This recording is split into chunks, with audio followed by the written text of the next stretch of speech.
दी कड़तन ते फुल्लां दी खुशबू रब सोने सच्चे किवें लईए लगो।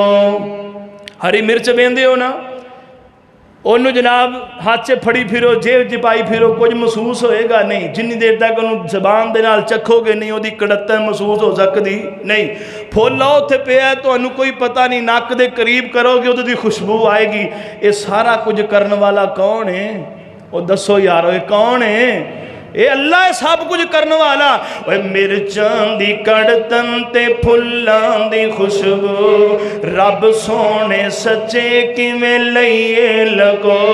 अजब कारागरी मौला तेरी निराली, मज्जां गावां खावन तूड़ी पराली। सफेद चिट्टा दुध थल्लों लैने चो, मरचां दी कड़तन फुल्लां दी खुशबू रब सोने सच्चे किवें लईए लगो।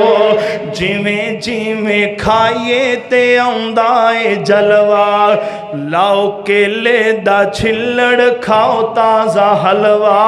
मिठा किन्ने पाया ए लाओ खटो, मरचां दी कड़तन फुल्लां दी खुशबू रब सोने सच्चे किवें लईए लगो। अल्लाह गंदा भी नहीं होना ते बो भी नहीं आनी, कड़ा भरिया वेखो मतीरे दा पानी। ओए लाल जे आगूदा उत्ते सावी जई शो, मिर्चां दी कड़तन फुल्लां दी खुशबू रब सोने सच्चे किवें लईए लगो। यार दे निशानियां वेख के तू रब नू ना पहचाने, फिर